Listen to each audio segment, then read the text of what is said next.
बिस्मिल्लाहिर्रहमानिर्रहीम। अस्सलाम वालेकुम। मैं हूँ नबीला बशीर और मैं आपको गौहर पब्लिशर्स में खुशामदीद कहती हूँ। Our slogan is redefining the geography of education through digital resources for conceptual learning. Dear students, इस वीडियो में हम गौहर स्किल अप सीरीज़ वक्फ़-ए-तयामा क्लास 2 का यूनिट 13 यानी हरारत और रोशनी का जायज़ा करने वाले हैं। तो चलिए चलते हैं जायज़े की तरफ। जी बच्चों, जायज़ा हमें पेज नंबर 120 और 121 पर दिया गया है। तो सबसे पहले है असातिज़ा तलबा से ये सवालात ज़ुबानी पूछें, यानी आपने इन सवालात के ज़ुबानी जवाब देने होंगे। सवाल नंबर 1 है, हरारत और रोशनी क्या है? हरारत तवानाई की वो किस्म है जो गर्म शय से ठंडी शय की तरफ हरकत करती है। रोशनी तवानाई की एक किस्म है जिसकी मदद से हम अपने इर्द गिर्द की अशिया को देखते हैं। नंबर 2, हरारत और रोशनी का सबसे बड़ा कुदरती ज़रिया कौन सा है? बिल्कुल, बहुत आसान। हरारत और रोशनी का सबसे बड़ा कुदरती ज़रिया सूरज है। नंबर 3, रात को हम कैसे देखते हैं? रात को हम इंसान के बनाए हुए रोशनी के ज़राए से देखते हैं, मतलब बल्ब, ट्यूबलाइट वगैरह। नंबर 4, हम माचिस की तीली डिबिया के किनारे पर क्यों रगड़ते हैं? जी, चीज़ों को रगड़ने से हरारत पैदा होती है, इसलिए रगड़ने से तीली गर्म हो जाती है और उसे आग लग जाती है। सवाल नंबर 5 है, सर्दियों में हम हीटर क्यों जलाते हैं? सर्दियों में हम हरारत हासिल करने के लिए हीटर चलाते हैं। नंबर 6, सूरज की धूप हमारे लिए कैसे अहम है? सूरज की धूप में पौधे अपनी खुराक बनाते हैं। सोलर पैनल सूरज की रोशनी से बिजली बनाते हैं।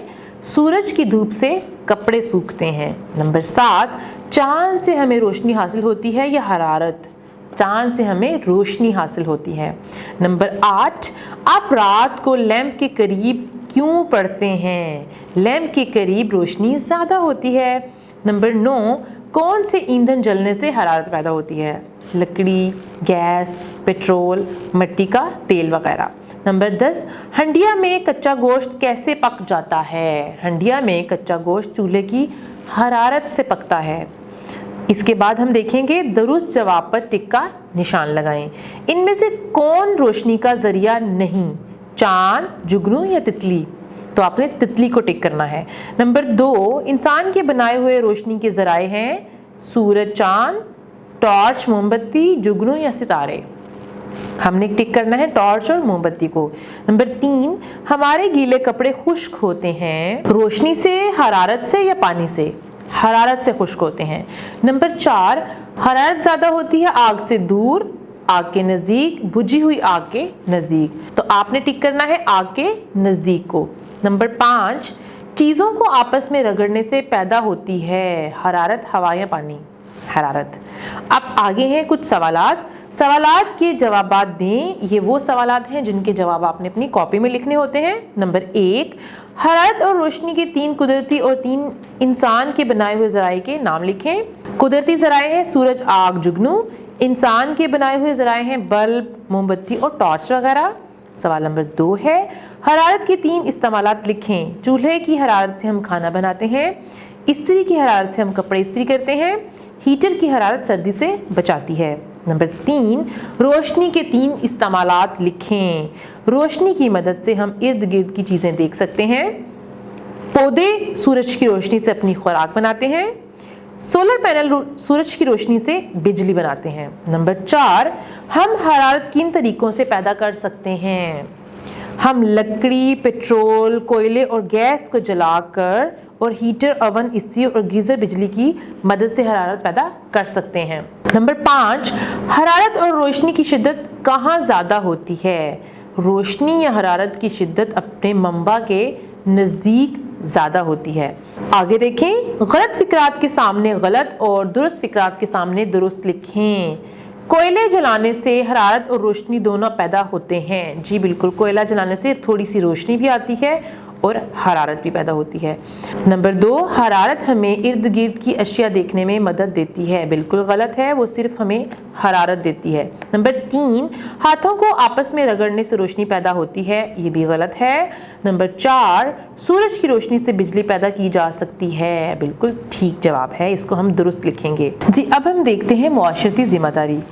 بجلی پیدا کرنے کے لیے کوئلہ، گیس یا پیٹرول جلایا جاتا ہے۔ یہ قدرتی وسائل محدود ہیں، ہمیں بجلی کو احتیاط سے استعمال کرنا چاہیے۔ دن کی روشنی میں کام کرنے سے ہم رات کو بجلی کی بچت کر سکتے ہیں۔ اس کے بعد ہے کہ پاکستان جیسے ملک میں سولر پینل کے ذریعے بجلی پیدا کرنا ضروری ہے۔ جی ہاں، پاکستان جیسے ملک میں سولر پینل کے ذریعے بجلی پیدا کرنا ضروری ہے۔ اس کے بعد ہم ذہانت آزمائیں گے۔ سردیوں میں پکنک کے دوران آگ جلائی جائے تو سب لوگ اس کے ارد گرد کیوں بیٹھ جاتے ہیں؟ حرارت حاصل کرنے کے لیے۔ آگے ہے، دن کے وقت سورج کی دھوپ گرم محسوس ہوتی ہے لیکن چاند کی روشنی گرم محسوس نہیں ہوتی، کیونکہ چاند کی روشنی میں حرارت نہیں ہوتی، کیونکہ چاند خود سورج کی روشنی سے چمکتا ہے۔ اور آگے ہے، پودے تاریک کمروں میں کیوں نہیں اگتے؟ پودوں کو زندہ رہنے کے لیے سورج کی روشنی کی ضرورت ہوتی ہے۔ ہاتھ رگڑ کر حرارت پیدا ہوتی ہے، کیا اس طرح روشنی بھی پیدا ہوتی ہے؟ ہاتھ رگڑ کر روشنی پیدا نہیں کی جا سکتی۔ اب ہم دیکھتے ہیں عملی سرگرمیاں۔ تو سب سے پہلے ہے، طلبہ گروپوں میں روشنی کے قدرتی ذرائع اور انسان کے بنائے ہوئے ذرائع کے چارٹس کمرہ جماعت میں اویزہ کریں۔ اساتذہ یا انٹرنیٹ کی مدد سے تحقیق کریں کہ چاند روشنی کیسے دیتا ہے۔ اپنی معلومات کا ساتھی طلبہ کے ساتھ تبادلہ کریں۔ اپنے کاموں کی فہرست تیار کریں جو آپ روشنی کے بغیر نہیں کر سکتے۔ جی بچوں، یہ تھا ہمارا جائزہ۔ میں امید کرتی ہوں آپ کو جائزے کی سمجھ آ گئی ہوگی۔ اب آپ نے اس کو خود سے حل کر لینا ہے۔ ویڈیو دیکھنے کا بہت شکریہ۔ اپنا بہت سا خیال رکھیے گا۔ اللہ حافظ۔